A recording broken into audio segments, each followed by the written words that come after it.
Hello, friends and fellow gamers. I am ThatZero, your friendly neighborhood slacker, and today we are going to be trying to get back on this content creation horse because I have been gone for far too long. Really. It has felt miserable. To be honest, I have not been playing the amount of games that I would like, or lots of different things, and there's a few reasons for that. But for anybody that this is your first video from me, I will have timestamps down in the description below, so if you want to jump to wherever the reason is that, you know, you're here, feel free. Otherwise, if you're the type of person who wants to listen all the way through, appreciate you. We'll get into it. So, first of all, I want to apologize for the people who have subscribed and are still here. I sincerely apologize for the content drought. I haven't put out a video for 2-3 months at this point, which is crazy. I mean, I was only doing a 1 or 2 a week cadence before anyway, but this hiatus has been awful on myself and the channel and everything, and so I kind of wanted to create some light, or shed some light on why that is. Initially I had a bunch of VR videos lined up, and as it turns out, PSVR is a little bit glitchy and buggy when it comes to recording the screen. I think it has something to do with the fact that you're running the VR box to the PlayStation, then to the Elgato, to the computer, and sometimes things can just get a little mixed up, and worst of all, it gets mixed up inside of... it gets mixed up in the middle of recording sometimes. So like if you do, maybe you take the headset off and it tries re-triggering whether you're actually playing the game and senses that you're actually in it. Sometimes that will do a weird trigger where it messes with your actual audio visual connection. So I recorded a new Shooty Fruity, which was so much fun, and all of the audio was semi-digitized on it, so I couldn't use that. I did a full playthrough of Batman Arkham VR, in case anybody wanted to see that and just kind of get the story, because it's only about an hour and a half long game. Did a full thing of that, and 5 minutes in, screen completely black, so it's just me talking over a black screen. Not so great. I did Sprint Vector. That was also my fault.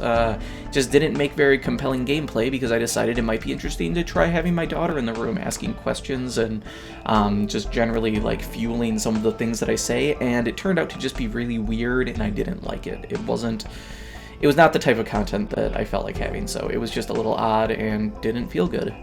More recently, I tried to record my first Trials experience, and that experience was so miserable I didn't want to put it out, to be quite frank.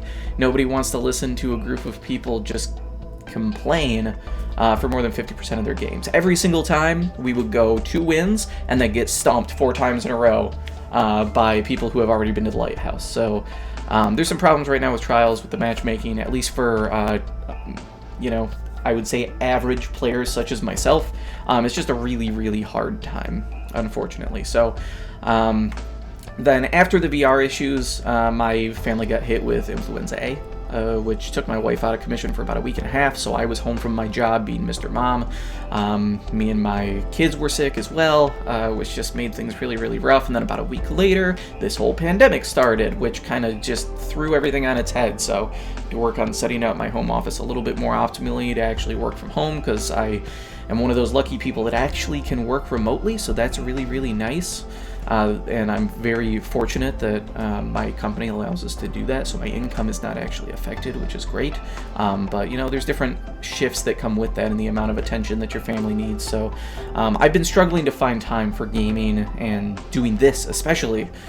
So one of the things I have been doing to kind of supplement my need for gaming and kind of scratch that itch is I went back to an old habit of mine, which is mobile gaming. So to kind of help this stuff out, I looked up some of the top games and downloaded several of them and just kind of tried over, you know, a month or 2 process, and I had some that I really liked, then some I uninstalled because they just weren't quite as good as others, and I landed on 2 that I still have, one of which I am actually going to talk about today.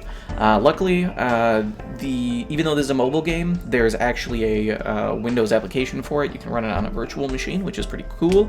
That game is called Arknights. For anybody that doesn't know what Arknights is, it is a gacha game, which, if you don't know what a gacha game is, that is basically any of those games where there's RNG involved and loot boxes to be able to get cool characters or gear or something. So there's so many games like that. I'm not even going to go through a list for examples. I'm sure people know what I'm talking about, monster collection games in general. But the thing that kind of sets this one apart is that it's also a tower defense game. So right out the gate, I'll say, if you don't like tower defense games, you can probably leave, because this isn't probably going to change your mind. I will say it's a pretty exceptional tower defense game, one of the best that I've played, maybe the best that I've played, not that I have a huge amount of them under my belt, but there's just a lot of charm, at least to me, in this game, and some of the systems at play are just really, really cool, and I like it a lot. This video is going to serve two purposes. One, to kind of give you a very quick overview of just what this game is and has to offer, in case you wanted to just see if it's something you're even interested in. And then in addition to that, the much girthier piece of this video is going to be me talking about the things that I wish I knew going into it, or things that I've learned over time from other YouTubers or Reddit. Just pure failure in experience on my part. Speaking of YouTube, by the way, I believe there's a lot out there. The Arknights community seems pretty solid overall. But one YouTuber, in my opinion, stands above the rest. That is Tectone. He has a bit of a crude sense of humor, and I love it. So if you need something family friendly, he's not going to be the place to go. But for all the rest of you, he's so entertaining and down to earth. He also plays on the English server, which, by the way, I do as well. Really effective, has some great tutorials when it comes to helping out free-to-play players, which is really great. I don't spend much money on these games. My general rule of thumb is that if I'm going to play one of these free-to-play games with microtransactions, two requirements need to be met for me to spend any money in the game. One, I need to feel like the microtransactions are not insidious in any sort of way. So if it feels like they're just trying to screw you out of money and they're just really money hungry, Raid Shadow Legends. Oh god, that's rough.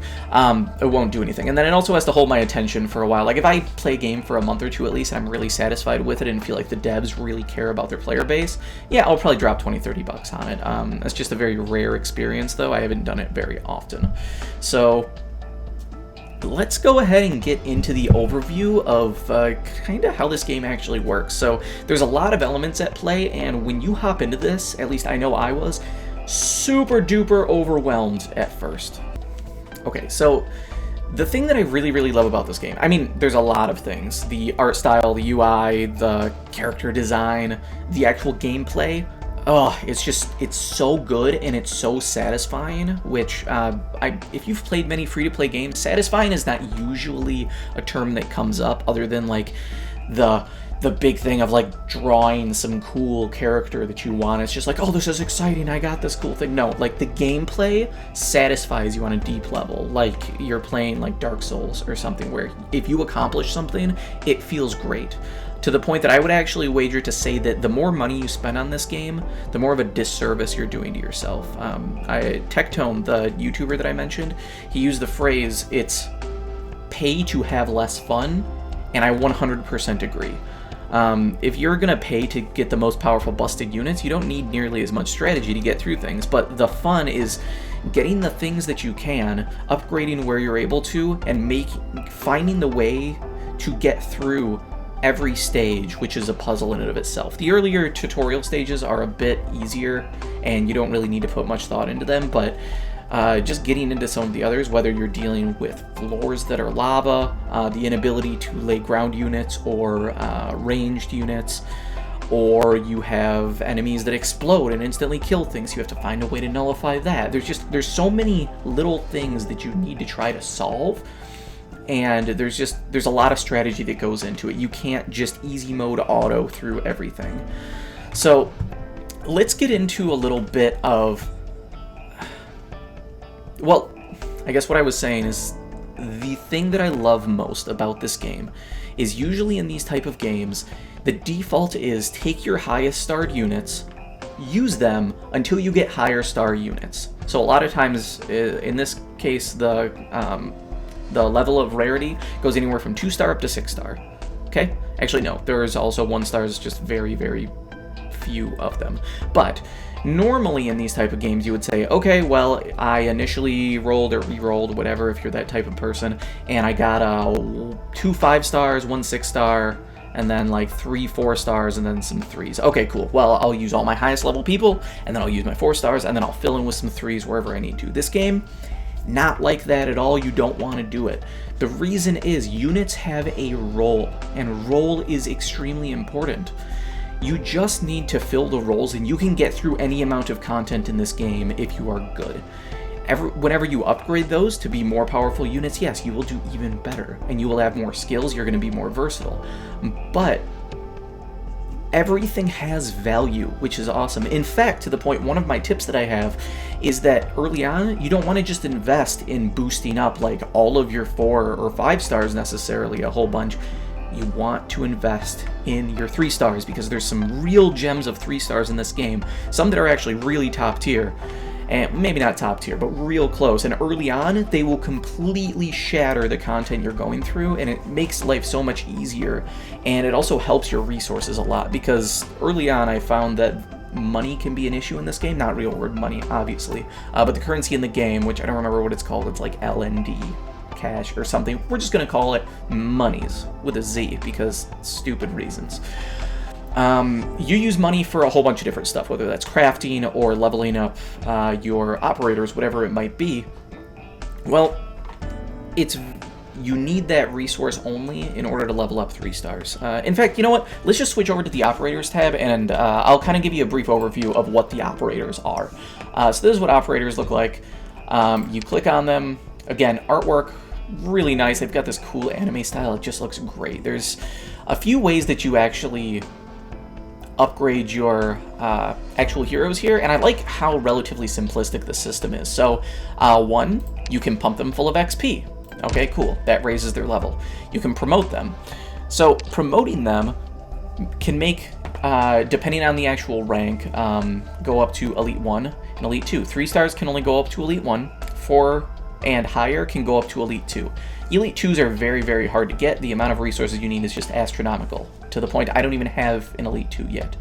But we will get into that more with the tips and tricks stuff. So you can promote them, in which case you get new abilities as well as their max stats increasing. From what I've seen, it seems like when you hit max level, which is one of the prerequisites to be able to promote, when you promote them and they go back to level 0 so you can level them again, the level 0 of an elite tier higher, I believe, has the same stats as when you promoted them. So it's significant growth. It's basically just like limit breaking in some other games, where it's just raising the cap on what you can do, which is pretty sweet. So you can do that. There's also potential, which is the duplicate system. So every time you get a duplicate, you just infuse it into itself. There's not really another use of it right away.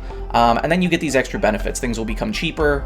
When they die, can get redeployed quicker. It's some different stats, improves their passive, different things like that. And then once this gets filled up, if you get any duplicates, you start getting a certificate currency that lets you go and buy different units, or kind of guarantee yourself some progression later on down the line. So we'll, of course, get into that as well.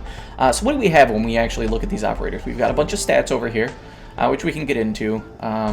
HP, attack, defense, all pretty simple stuff. I don't know what this is, actually. I'm not sure what this 0 is, so ignore me there. I don't know. I apologize. Their attack speed, the amount of people that they block. So if there's an enemy that's in the way, they can block a certain amount. So if there's a little guy coming and you're killing him, he's not dead, and another one comes through, the rest just move right past you. So that's the amount that you can block. The cost to drop them on the battlefield. And then slow it. Oh, there we go. That's nice. Oh, resistance. So that's resistance to arts damage or magic, as it's more commonly known. Redeployment is slow. So if this hero dies or needs to retreat in combat, it takes a very long time to come back in. Most units, it's very, very long.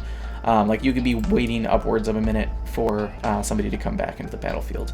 You then have a trust meter, so the more you use them, the more you build it up, and the higher trust they have, they just get a passive bonus to their stats. Their rarity, this guy happens to be a 5-star, and then the type. I'll go over the different types once we actually get into this stuff a little bit more. Actually, you know what? We'll just do it right now. We're already on the operator screen. We'll go over some different types. So here's some quick tags just so that you can have a bird's eye view of what it is. So he's a ranged unit that does AoE damage. AoE, anytime you see that, it means that they're hitting everything within a particular path. This is his hit range, so wherever he's facing, he will attack everything either in his square or up ahead of him in a 2x3 grid, which is cool. He's got a very weird trait here. Basically, he has a shotgun, and it says that he attacks all enemies within range, dealing a particular amount of damage in the row. Basically, more damage to the enemies right in front of him. 50% extra damage to the enemies right in front, which is cool. This icon just means that he's a ranged unit. Here's all the different units that you can have in the game. So you can obviously pause and just read through this and then skip to the next section if you want, but Vanguard, for any of you that play Magic, these are basically your mana dorks, so they're going to come down really cheap. They're going to be able to do some decent damage. They'll block 2 enemies, which is really nice. At least most of them do. There might be some exceptions. I'm still pretty new to the game. And then they'll usually have some sort of mechanic that generates you more of your resource to be able to play out different units. So some, like 3-star Plume, every time she gets a kill, you get 1 extra energy back, which is really cool.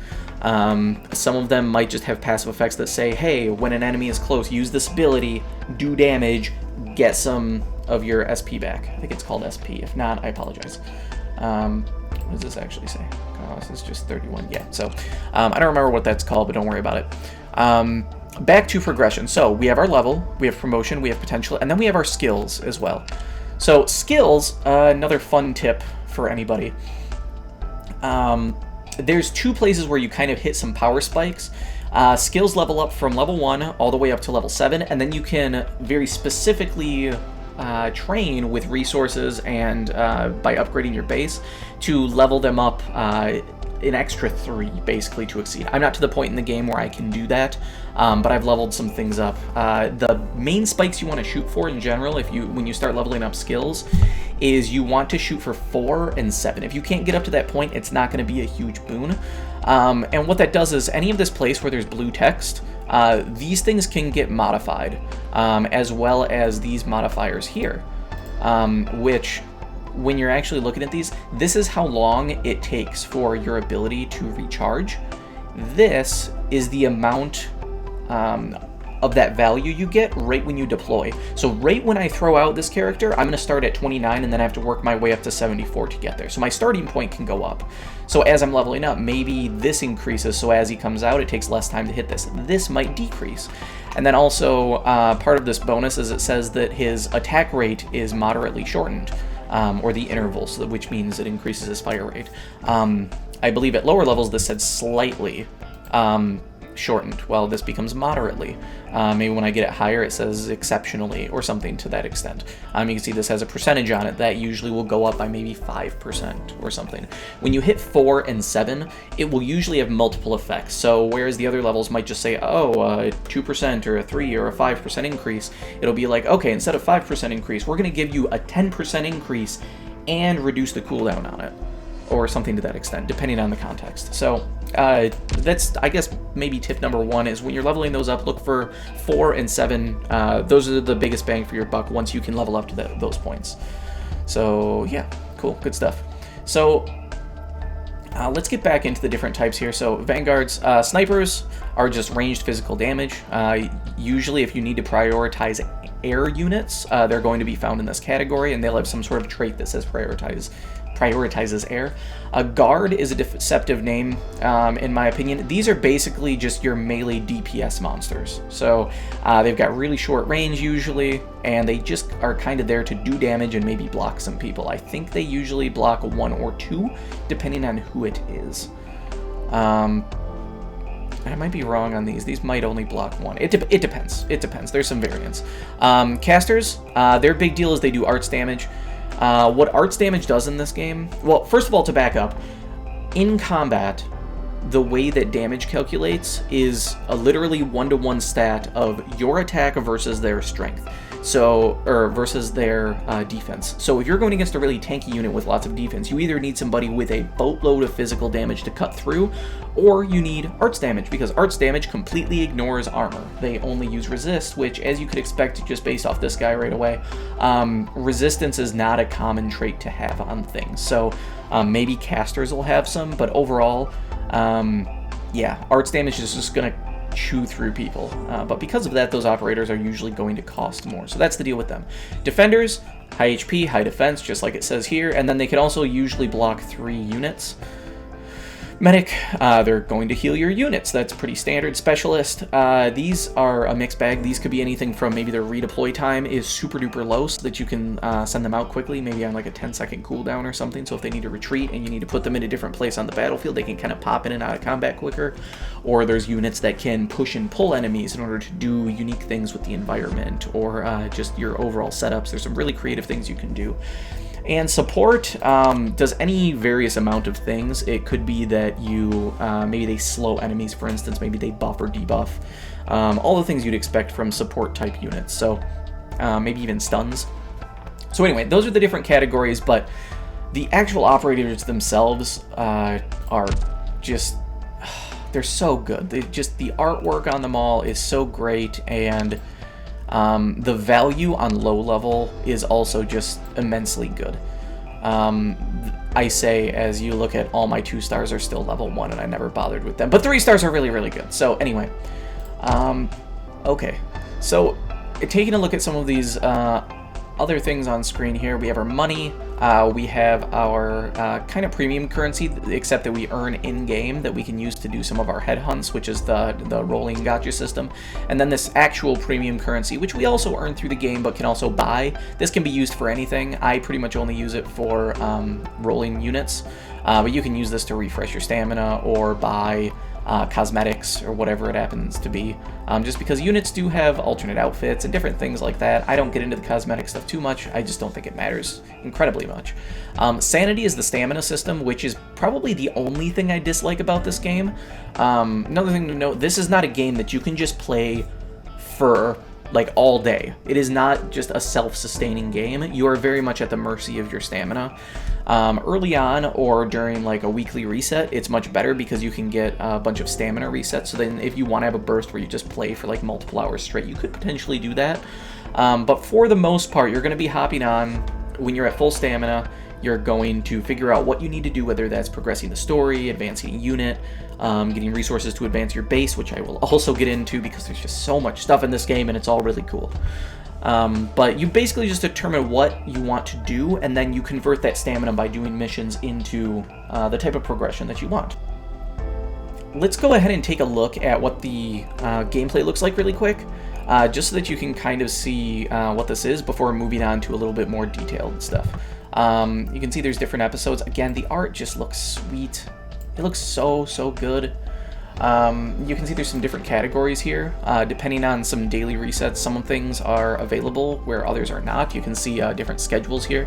You can always run particular missions to get XP ups, which you do not gain XP through playing the game.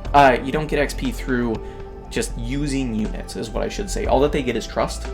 But what you do get is you can get drops of XP, and then you use that XP, basically certificates for XP, to put them wherever you want. So if something gives you 5 large XP certificates, it doesn't just automatically give it to everybody. If you want to focus on one character, you can put it where you want, which feels awesome.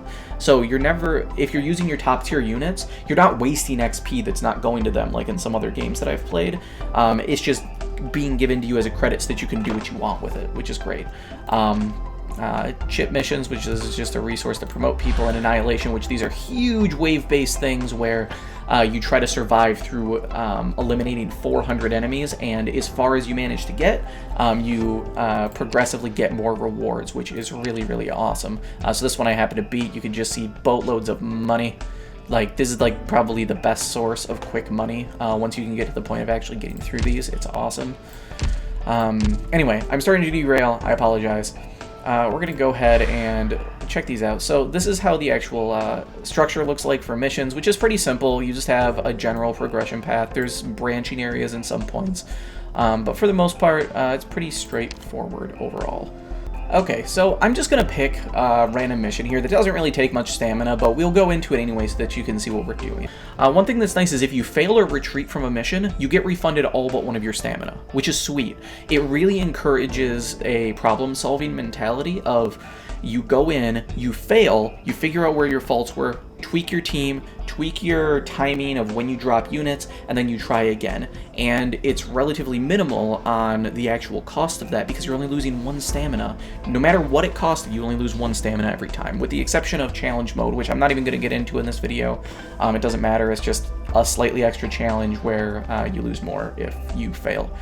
So it's a risk-reward thing. But what I have found in my experience with these is the goal is to solve the puzzle once really well, and then how a lot of games have just auto run where you just drop characters in, they kill stuff, and it's kind of whatever. It does not unlock autoplay for you until you have gotten 3 stars on it. 3 stars means that 0 units entered your base, you took no damage. It means you've essentially mastered it. And then what it does is when you have that clear, it saves your exact actions. So where you dropped units, when you dropped units, when you activated their abilities, when you retreated them, replaced them with new people, it does it to a T. It holds it exactly. And then all you have to do is go in, you can hit auto deploy, then it spends your stamina, and it runs through the exact same routine, which is pretty much guaranteed to be able to net you a win at 3 stars, which gives you the most rewards at the end. So it becomes solving the puzzle once, and then essentially that's permanent progress that you have now. You can use autoplay now to no-brain these things. So you have to think really hard through these the first times, and then after that, not so much. So let's go ahead and just fire up one of these so that you can kind of see how they work. So you first of all have your roster of heroes. I'm not going to choose a support unit, even though you can choose people. You do want to get friends in this game. I just have been slacking on it, but they actually give you resources that are really valuable in the as far as credits go, which is in the store, using in-game stuff. There's a lot in this game, so yeah, we'll just gloss over that. I'm not going to tweak my team because this is a really early match anyway, so this is probably just going to steamroll people. But you can come in here and you can tune some of the different characters. So if you're like, oh, well, Angelina's not really going to work for this map because of XYZ, I really need an anti-air unit, so I'm going to come in and choose Cruz, or Cross. Not sure. I'm going to say Cruz. I'm going to pull her in because she's anti-air is her special ability. So whatever it might be. So we're just going to go ahead and run this, and I'll show you how this kind of works. So we're going to go ahead and start the mission. Alright, so there's going to be a few things right out the gate to note. All of these red areas, these are all enemy spawn points. You'll see one down here, which my cam is probably in the way, so I apologize. Over here is your stamina recharging. I'm going to go ahead and drop in a unit here, and you also choose which way they're facing. I'm going to choose to face her down, which is another tip of mine. If any enemies, like I said before, you can only block so many. So what could potentially happen is maybe she doesn't kill everybody quick enough, and maybe somebody slips through. Okay, so she instantly killed them because this is so low level, which is awesome. If anybody slips through, though, and she kills somebody else, she can then shift her attention to the zone that she is faced in. We'll go ahead and just drop a dude in here. There's the shotgun guy. Again, this is going to be super duper easy, but you'll see every time I deploy somebody, it takes away from this overall resource. We'll go ahead and drop someone in here, sure.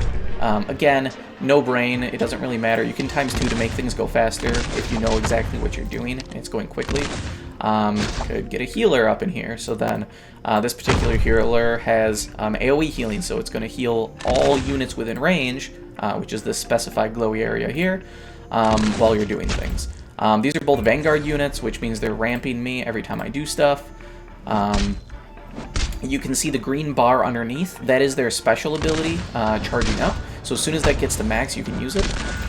So I can use this. It's going to make all my Vanguards more powerful, so it powers up her, as well as her. And then every time they get a kill, it gives me some extra SP, because that's what they do. They ramp you, which is really neat. This icon is for mage. There's a mage I could drop in. Again, this doesn't really matter. Everything's just going to die anyhow. But you can see how some of that stuff works. And then after things are on the field, you can also retreat. So when you retreat, you get half of the cost back, which is really good to know. So if somebody's about to die and you retreat, you get half of that no matter what. So it's not proportional to HP, anything like that. So blue bar is HP, green bar is their special ability charging.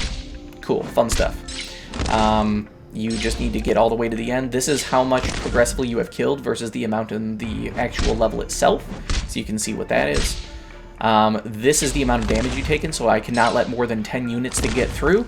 But for these particular cases, I obviously just don't I would never have that go below 10 because you want a 3-star. So if this takes any damage at all, you lose your 3-star, and then you probably just want to restart, come up with a new strategy. So, yeah, I think that's kind of the basics of what everything is. Just you drop units on the board, relatively simple. Waves of enemies come in, and you try to murder them all, which my people are just completely stomping everything because it's an early level. But I just wanted to give a quick showcase of what that stuff is. So I actually did not want to complete that because I didn't want to use stamina, but it's alright. Alright, so then it shows you your results.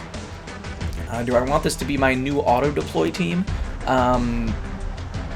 It doesn't really matter, to be honest. I'll just say sure, for example's sake. So if your auto-deploy team is not super optimal, maybe you barely won with 3 stars, and it could be that depending on some RNG in the level, maybe there could be a situation where there's like a 1% chance that somebody might be able to get through. I've had it happen one time with autoplay. Well, then you can make a crispier autoplay that works better and save that permanently as your go-to so that it just works more consistently for you, which is pretty cool. So it shows the amount of XP that you got as a player, which you do get sanity fully refreshed, and your sanity cap raises with every level that you get.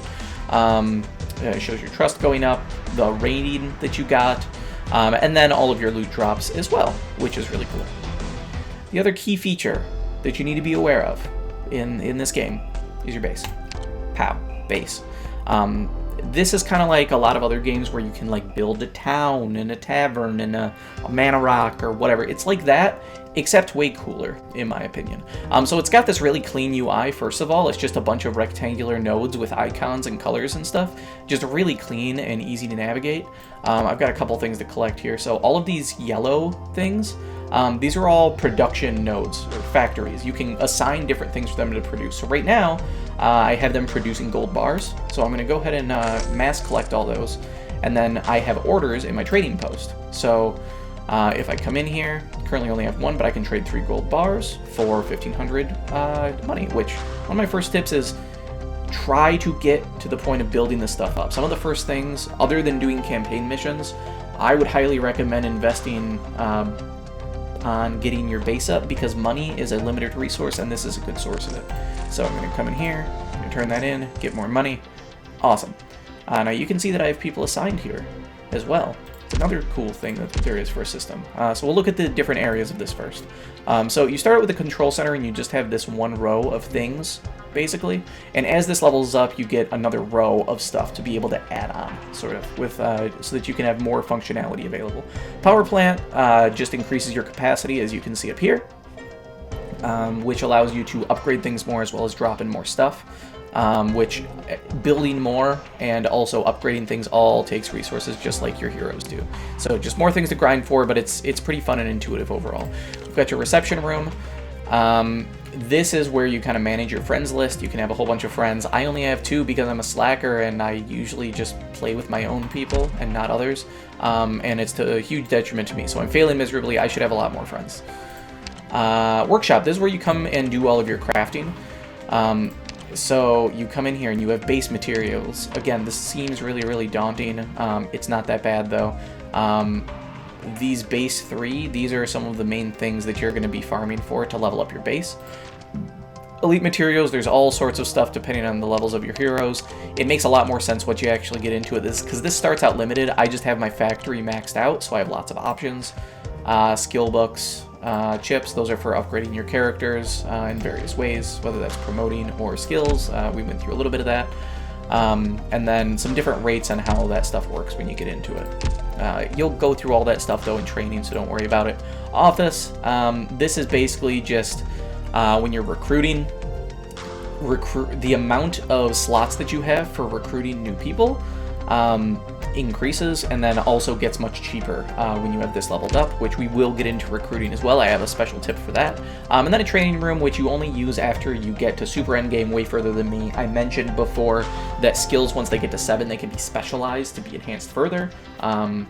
Just like extra on top. I think that's also after you hit Elite 2 on certain units, or on any unit that you can anyway. You can come in here, and this is where you use resources and operators in order to train things. So one of the first tips for the base, in addition to make factories as well as trading posts that you can have a constant source of revenue coming in. It's very beneficial. Overview.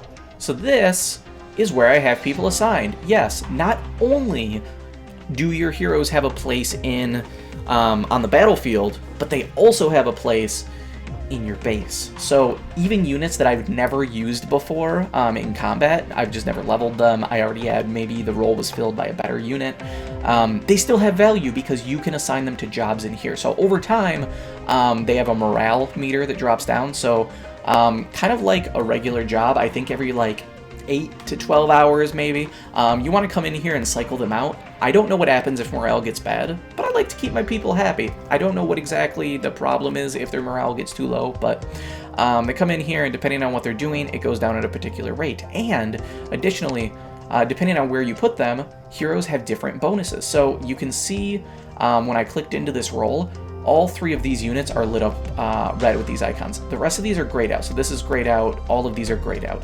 It's because these bonuses are specifically for clue searching, which is in the reception room. So it'll say, like this guy, for instance, increases the search speed by 20%. Cool, how about this one? Another 20%.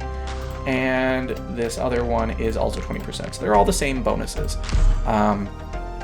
I can come down and look at, okay, I have a factory, and this one's upgraded to level 3, so I can have 3 units in it. Right now, I'm producing XP, so instead of running somebody like Meteor that just says, when the operator's in the factory, plus 15%. Okay, instead, how about we run Feeder, which has an XP bonus. It says, when they're in there and assigned to a factory, battle production of a battle record, which is your XP credits that I was talking about, is active, plus 30%. I also have this hero, same thing, plus 30%. And then this one is super good at factory production. She gets 2 bonuses. So capacity limit goes up to 8, so if I don't log on in a while, I can have more available. Morale consumed is reduced, so people can stay in here longer before needing a break. And recycling, there's a little bit of scaling basically on capacity limits based on all of your units. So since I have 3 in here, it goes up much more. So I'm getting all these bonuses because I'm tactfully using my units in here that I need to, instead of just using random ones. So just be aware there are abilities on your people to make your stuff work better. So there's value in units even if you're not building them up, which is really, really cool. And then dormitory, which is these areas. This is just basically where people recover. So you come in here, these people are all resting, so over time, they will go back up to max, at which case I can pull them back in to do other stuff. You can also customize these areas. I don't get into it a ton. Once you get in here, you'll see that your place is just filled with, it's like a concrete room with graffiti and boxes and stuff. So I've obviously done a little bit, but this is probably about the extent for the most part. I spent a tiny amount of time to spruce this up. I know things affect something called ambiance in this game. Don't know what it does, don't ask me, I'm sorry, I'm still too much of a noob and I don't really care. So anyway, you can come in here and if you're into the whole customizing things to just make your cute little avatars do cool stuff and feel comfy and cozy, come in and do it. That's like a mini game in and of itself, and that's where some of the cosmetics come in. Down here you can see there's a bunch of empty rooms. Once I can upgrade this to Control Center 5.0, it unlocks another row for me so I can keep building off, which I'm just not far enough for. So, off of the base, back onto something else. So, operators, base, 2 of the biggest key components in this game for sure. Another thing that's really important is recruitment. Recruitment is really cool because this is an outlet where, in addition to random rolling, you can kind of cater things to be whatever you would like them to be as far as getting new units, which is really, really cool as well. You can come in here, you can spend a little bit of money as well as use a recruitment pass, which in my experience have just kept rolling in. I don't know if I've dipped below 30 recruitment passes, and I do this every time it's up. By default, you only get 1 slot for doing this, and it goes all the way up to 4, so you could have 4 new units coming in at a time. Usually this means that it's going to net you 3 stars in general, but basically, when you come in here, if I didn't have people searching for things right now, if I wasn't searching, actively out recruiting, just like the job hunt centers, basically you would come in and you'd have a roll of different modifiers, and you can choose. Say you're missing or you're wanting to power up your healing units.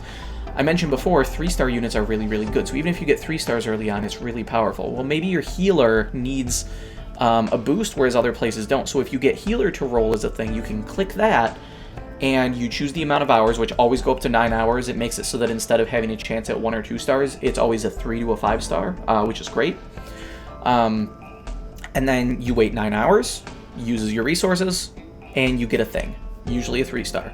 What happens is after you get promoted past level 6, I think, which is the duplicate system I mentioned, you keep getting credits for the store, which is awesome. So even if you're getting things that you don't need, you're going to be getting credits for the store, which is awesome, especially because once you level this up, it costs you like less than 1,000 per unit to be able to get these new ones. And then you also have chances at 5 stars, which is really sweet. In the description below, there will be a link for a recruitment calculator. This is freaking huge. You can kind of control and cater your odds and know exactly what you're going to get in a lot of cases, which is really sweet. So depending on the modifiers, this calculator that you can go to, actually, you know what? Let's just pop over to it. I think that I actually have it open. So over here, this is the recruitment calculator. So we'll just say if my options were range, medic, caster, defender, and slow. Okay, so it's going to take all of these things, and it's going to say if you select these things, this is the pool that you can get from. So if I select slow, there's 1 3 star, 3 4 stars, and 5 stars. 3 stars are always super heavily weighted towards being there. That's just how it is. I wonder if oh, let's have a better example. We'll say instead of medic, actually instead of defender, let's do specialist. So this is a really, really sweet example. So first of all, you can look at specialist in general. Specialist, Shaw, rope, grapple, these are all 4 stars. When you get duplicates of 4 stars past their promotion rank, they give you a special tiered up currency that's yellow instead of green. We'll get into it later. But anyway, you can guarantee yourself 4-star hits by just saying specialist, period. And then you can also see with this calculator, if you choose specialist, these are the 5 stars you can get. Okay, cool. If you come in here and you say range slow, okay. So these are your options for it. And if you get a 5-star, you guaranteed get this person. Also cool. Sweet. Okay. Specialist low. Alright, I don't want her selected anymore. That's my apologies. Didn't mean to do that. Okay. Now, if you come up here, look at this. There are many combinations like this where you just need to go and look and just see where it is. If you get specialist and slow in the same thing, you guarantee yourself a 5-star. You get feeder. 100% of the time, there's no 3 stars in this pool, there's no 4 stars. Guaranteed feeder. Sweet. There's a few others that are like this as well. You can explore for yourself. I'm sure the people have put out YouTube videos on this as well, so I'm not going to get into it. Point is, you can cater the type of things that you get, and if nothing else, you can see your odds coming into play as far as what you're able to get with different sorts of scenarios. So if there's someone specific you're looking for, you can improve your odds of it significantly, or you can more easily get your 3 and 4 stars up to promotion rank 6, which is really, really good. So anyway, so that's good. This will be another, you know what, we'll just hit this right away as well. So I mentioned that there's a whole bunch of different resources available in this game. Things for upgrading your base, things for upgrading your operators. Later on down the line, when you start being really hard up for sanity and you're just kind of logging in to do a few things, you want to figure out the best way to spend your sanity. I need to master this system yet, but the awesome community here in Arknights, I don't know proper credits. If you look this up, Google it, you will see proper credits. It's probably somewhere in here, maintained by Dr. Mad Zyron. It says, I don't know all these people. I just know that the Arknights community is awesome, and this is one of the coolest freaking resources I've seen. So, without getting too in-depth, this does a breakdown of all of the different levels that you can obtain things, as well as the things that can be infused into other things, and allow you to go in and essentially figure out the most optimal place to farm, or if it's more optimal, say, because of drop rates and things, to go farm the child element in order to go infuse into the bigger one. Maybe it costs 25 and to get a Big Daddy unit, and there's a 30% chance of getting it. Or maybe you can infuse 3 little ones into it, and there's a stage where you're fixed to get 2 to 3 of them every single time, and it only costs 12 stamina. Well, that versus 25 at a chance, obviously you want to go farm little ones and then just infuse up to the big one. It just makes sense. So be aware that there are more optimal things than what the game tells you, and the community is really, really strong. So if there's any questions that you ever have, go to the subreddit, go to, just Google it. There's all sorts of resources from the awesome Arknights community. Please go check them out. It's so awesome. It's really, really awesome. Okay, so recruitment, cool. Missions, quick recommendations for people. Check this. Definitely check this. When I was new, I didn't realize it was here necessarily, but pinboard missions, these are very basic things early on, and I didn't realize that there's just so much little bits of big money that you can get. So early on when I was hard up for cash, I came in here because I had never turned anything in, and I was like, oh, I guess I have a bunch of stuff here. Click and complete this, this, this, and this. And cool, that's like 5,000, and I see that I only have one left, and all that I need to do is go and like create some little thing that I have a million of. I just have to go craft one. That's a challenge that's in here. So I went in, I crafted it, and then when you complete the last one, you get a big reward, and it gives you a full new board of rewards. And a lot of these, at least for the first like 4 or 5 boards, are really easy to get through and really simple to do. So the amount of gains that you get is really nice as long as you pay attention and you go in and you do the little things that they want you to. So go ahead and do that. This also has daily missions, so obviously they refresh daily. They're super duper easy to claim in my opinion. Weekly, I usually get the weekly done in like a day or two. It also just has never felt too bad. Thing that I do really like about this game though is they have this system that's a little bit different from others. So you can see these last 2 ones that I completed.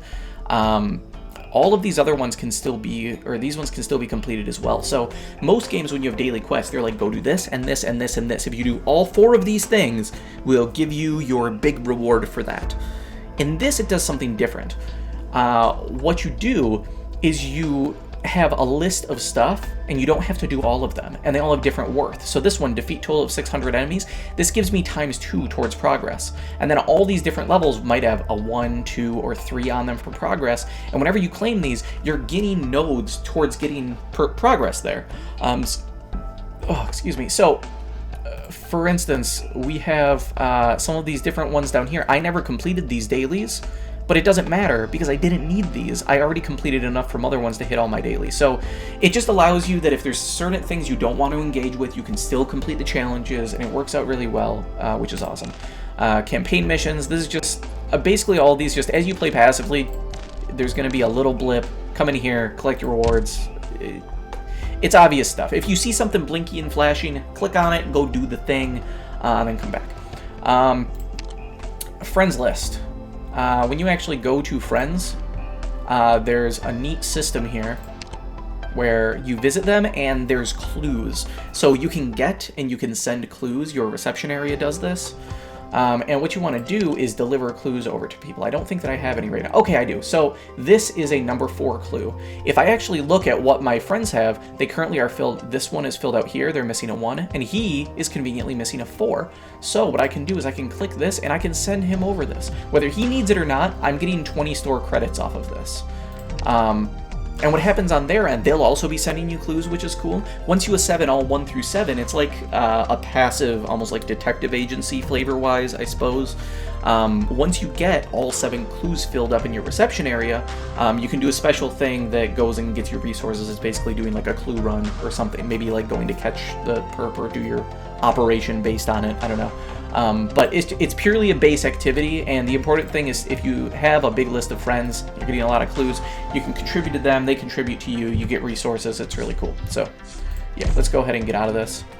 Okay, so I think now's the time that we need to get into the meat of some of my beginner tips that are really good to know. So like I said, I made the assumption, I guess, of all my highest level units, that's what I want to use. Screw the 2 and the 3 stars, they do not matter, I'm not going to do it. So I spent a bunch of money leveling up and trying to promote 4 stars without knowing that 3 stars are really good, especially early on, and you absolutely don't want to ignore them. So I'm going to do 2 things here. We are going to organize by rarity. No, we're just going to organize by rarity. You don't need to see all these high ones, it doesn't matter. So you can see all these 4 stars. 4 stars are pretty great. If you look at this, actually no, bad example, let's go down to somebody who I have not promoted. So you can see a little icon here, it says these are elite ones. This is not. So, let's take a look. Quora is somebody that I actually really want to level up. I should have earlier on. As far as 4 stars go, in a defender unit, Quora you will definitely have because she's pretty common. She is a beast beyond belief. So if you get her, promote her to E1, she's basically 6-star quality. She's awesome. So if I come in here and I look at promotion, I need money. Okay, 15,000. I need some chips, and I need some of these resources. Okay, cool. This isn't too bad. One of those. These aren't super high tier. You can see this little glow of yellow or green, whatever it is on your particular screen contrast. And then this blue rarity one. So this yellowy green type color, that just means that it's like uncommon instead of like this, which is just common. This means slightly rare, or maybe it's common and then uncommon and then rare is something else. But anyway, you can see it takes all these resources to do. However, let's back it up for a second and let's bring it on over and look at some of our 3-stars, huh? So 3 stars, we'll say Midnight, for instance. Yeah, we'll click Midnight. Now, how much do you think it's going to take to level him and promote him up to E1? 10,000. He has to be max level 40 and have 10,000. That's it. No resources, no anything. So you can get 3 stars to elite level 1 way easier than any others. 4s aren't too bad, but 3s are immensely easy. And from what I have seen, if you have a 3-star at elite level 1 versus a 4-star non-elite, like sitting at max level, I believe the stats on the level 3 are either comparable or better. Just flat out. And it's really easy also when you reset the level, because levels, like a lot of other things, the more the higher level you are, the more XP it takes to gain levels. You can very easily just level up a unit to E1, they'll be at 0, and then just bump them up to like 15 or 20 right away to give them a stat boost. And they're going to be outranking any of your non-elite 1-4 stars most of the time. And I'll point out a few of these are also just exceptional in and of themselves. So I like to take a moment just to go through some of the really exceptional units that are free that people could really sleep on because these are awesome. So I'm going to go ahead and just go through 4 and 5 stars, or 4 and 3 stars. So Perfumer. She's a healer. If you get her, use her. She does AoE healing. She's a complete beast. E1 her to increase her range. She's just really, really good. Vigna is... It says that she's a Vanguard, but she does not ramp you like most do. She's basically a DPS character, so don't be fooled. But if you click her, she does say DPS here. DPS and DP recovery.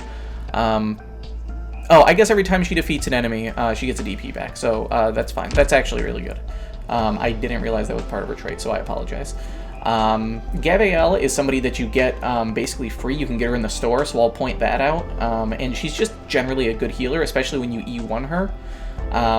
She gets AoE healing as her special ability, which is really, really good. I'm not going to go over any units that you don't easily get all the time. Courier is fine as a... if you just really need a Vanguard because you didn't pull any bigger ones, he can be fine because he's a little bit tankier with low damage, but he's still good. Quora, like I said, top tier, she's awesome. Shaw's my girl. Little squirrel girl. Do not be deceived by this character. Oh my god. So, whenever you recharge her ability, this special ability that she has going on, recharges every 6 seconds. So every 6 seconds gets to push all enemies in front of her. I slept on this girl so much, and not in any sort of nice, good way. There's so many maps where there's like holes or edges of a map, anything like that. If enemies come to them, and you push them, and they fly off, instant kill them. It does not matter their health pool, you will just instantly kill stuff, which is freaking crazy. There's also a different unit that will pull people as well. I think it's Rope I got, but she's not super common. You get a Cliff Heart, which is a level 5, which does pull enemies. So if you can find some situation where there's like a gap where you can have your unit and units are coming by, you can pull them into holes. Basically, just don't sleep on Shaw. There's strategies where you can use this push really tactically, and it will be complete MVP on certain maps. So be aware. Yeah, he's awesome. Meteor's fine, don't care. If you have absolutely nobody else, Mira is a fine healer, but I'm not a huge fan as a 4-star. I don't like her very much. She's an arts dealer. Okay, I'm sorry. I'm gonna skip over people that I don't want. I just want to find underrated people, so I apologize. Alright, let's get into the cool stuff now. My 3 stars, the ones that actually matter. A, Melantha. She's a guard. She does damage. Let's take for a moment, looking at this guard, let's come up here to one of my 4 stars And we'll look at a 4-star who is actually E1 and has some damage. So E1 level 30. Let's see what damage looks like. 518. Okay, actually that's a bad comparison because she's an AoE dealer. Let's see here. So Indra. Okay, these characters are a little bit exceptional, to be honest. Okay, but even being exceptional, 546 is attack rate, level 40. Okay, he's a 4-star. This is actually, or she, sorry. She is, in my opinion, one of the best 5-stars in the game. Just super duper versatile. Hits a lot of things, is very, very good. Let's come back over here and look at Melantha. Remember that 5-something attack damage? Melantha, 3-star, E1, 710. Are you kidding me? Costs 13.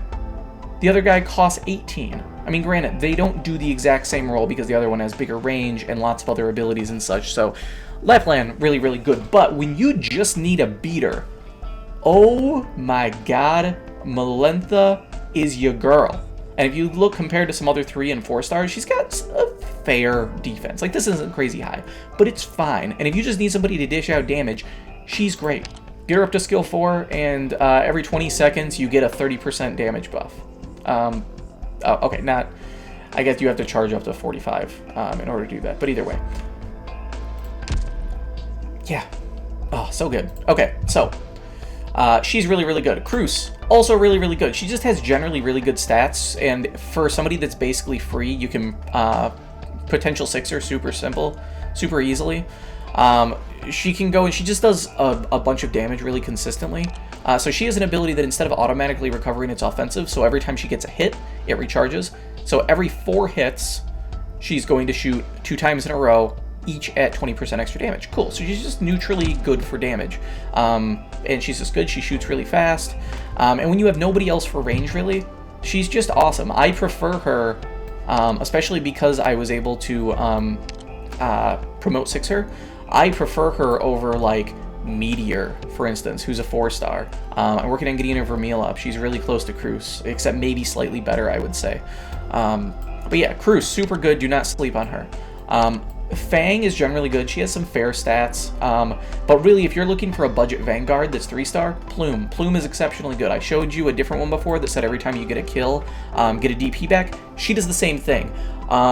In addition, she refunds all of her original costs when she retreats, so if she's about to die, you get all of her stuff back. She comes out for only 8 when you have her potential 6th.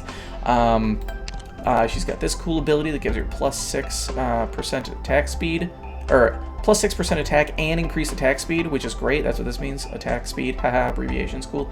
I should really level this up. Yeah, I should. Nope, need to go some resources to level that up more. That's alright though, don't worry about it. Plume. Point is, she's really freaking good. Use her until you just have way too many other good Vanguards. As a 3-star, she is exceptional. Lava. Arts damage is hard to come by early on, in my opinion. And there's 2 main people that you're going to want to look for. I only use one. That one is Lava. So she's great because she actually does AoE arts damage. So if you have multiple tanks coming, she's doing equal damage to all of them. Basically, she will shoot the person in front within her range, like furthest along in progression, and then anybody within, like, I think 1 square in any direction adjacent will get hit by the same damage as well, which is sweet. So Lava, super duper good. Catapult, I have heard, also really good. She's just a range AoE dealer, so she has relatively large range.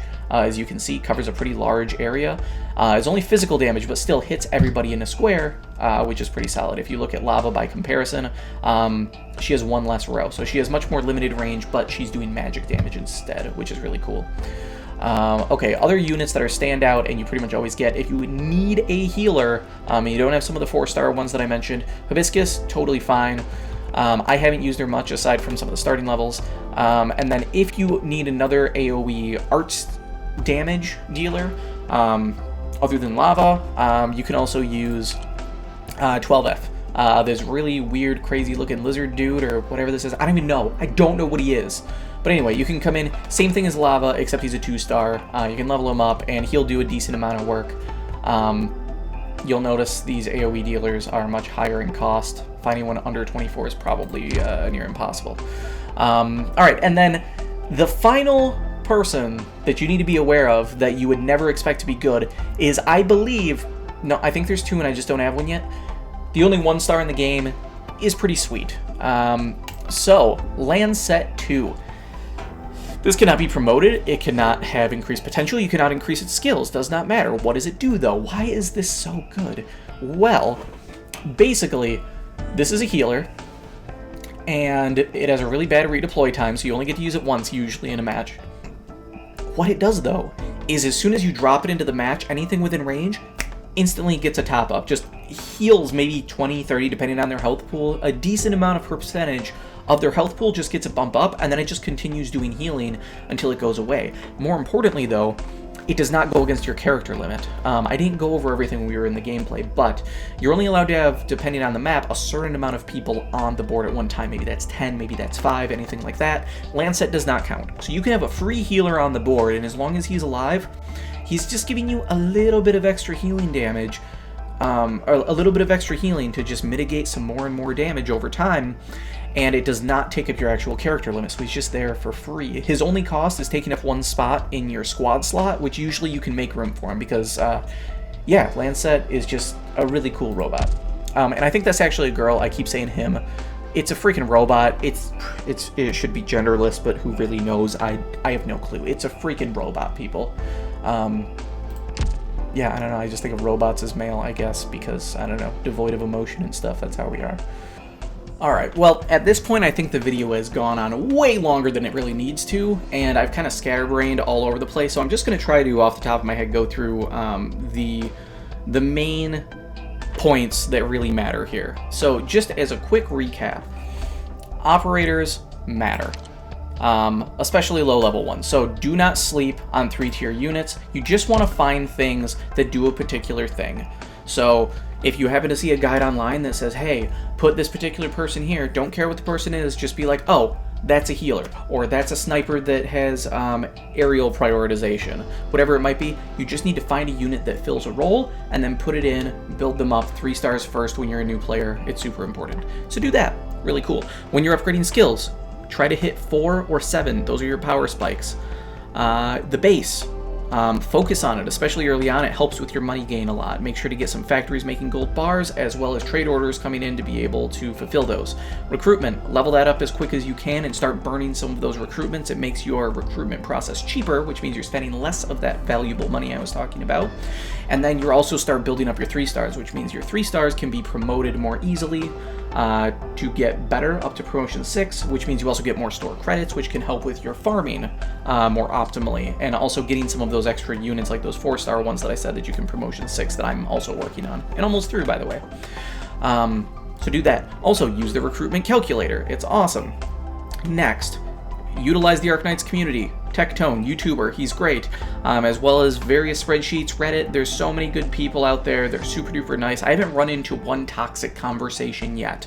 It hasn't happened, even if I've asked stupid questions. They're just like, this isn't necessarily the case because of blah, blah, blah, blah, blah, and this thing and that thing, and they're just super freaking cool. So, yeah, just go use the community.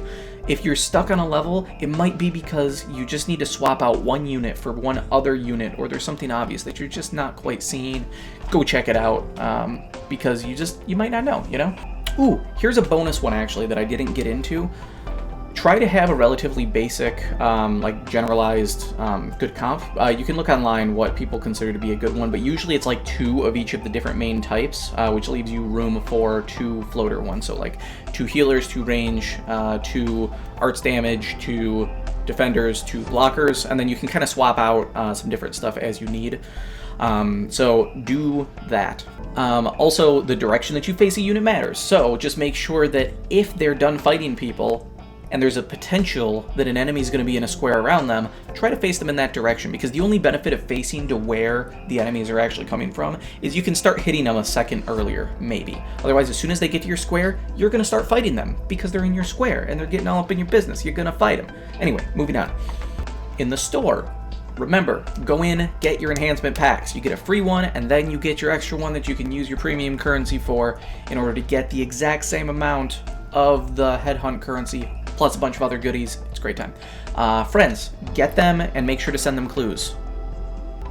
Alright, well, You know, doing this all really, really casual, having a very minor list and not super organized is probably not the best thing, so unless you watch through the whole thing, you probably aren't going to get all of my tips, so I apologize that this TLDR at the end is probably not the greatest. On the flip side, anybody who watched through, I do have one extra one for you that's probably worth noting. I mentioned that we have different events, these supplies that are going on. There's two things in particular that you want to try to focus on, at least getting as far as you can, because it's really going to help make the game easier in the long run. So XP and also money, which is this cargo escort. These are things that you're going to be running a lot, probably, as you start leveling, especially early on, and then you're going to need to do probably a bit more as well when you try getting some of your characters up to even higher levels. So what you want to do is, essentially for each of these, they become progressively more expensive in regards to their stamina cost, so they keep going up by 5, you can see down here. But the main thing to note is that the rewards you get back are exponentially better. So I think that it's like plus 20% per stamina spent or something, I don't know, per level. So if you can manage to at least get up to like CE4, get an autoplay done on there, it's a big milestone. If you get up to CE5, which is actually not that hard if you do things correctly, it's also totally viable as well. As a side note, these level requirements are kind of BS. These basically just say if you suck at the game, have your team at this and you'll be able to get through. If you just have a full team of Elite 1s, maybe even if they're not fully Elite 1, you could just unleveled even. If you have the right roles and strategy, you'll get through this, no problem at all. So if you struggle, look up some guides, it's worthwhile, and then also on the XP drills, focus on getting an autoplay on LS4 where you start getting these bigger XP boosts. Whereas in these ones, you're just getting these small ones. So try getting LS4. If you can manage to get LS5, awesome, get that as well. I will say LS5, even with a pretty good team, it's kind of annoying. You can do it free to play, just like everything else in the game, but it's going to be hard and you're going to have to work for it. I did mine with my non-budget team, and whew, it was grueling to get done, but it was fun. It was a lot of fun to get done, so... oh, another fun thing, there's these planning resources. Just be aware, if you just want to go in and explore in addition to seeing the map, you can also practice by just spending one of these. At the end of the day, it just means basically you're going to spend one of these instead of one stamina, because you can just back out when you're going to lose, or you just lose. So it's not a huge thing, but if you just want to go in and gain some intel and figure out what type of build you need for a level, just know that those are there as well. So, alright.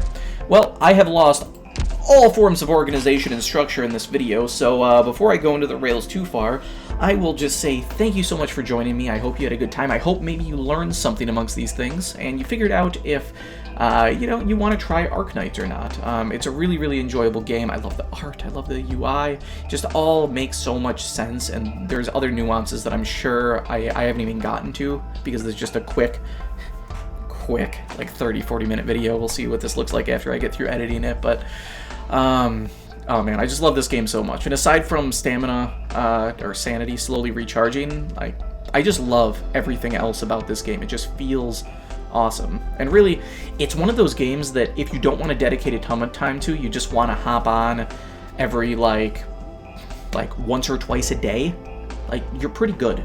You're pretty fine. You're not going to sit there and just burn tons of time, because you can only do so much with your sanity anyway.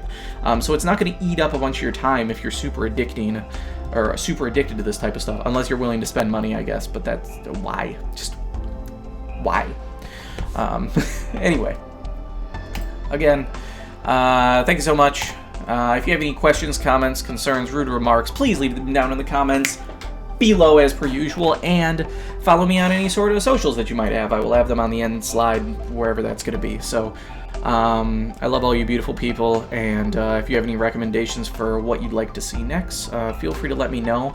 For any of you Destiny fans out there, I will have a PvE build/bug reveal regarding Assassin's Cowl is going to be my next video, so look out for that if you're somebody that cares. So, yeah.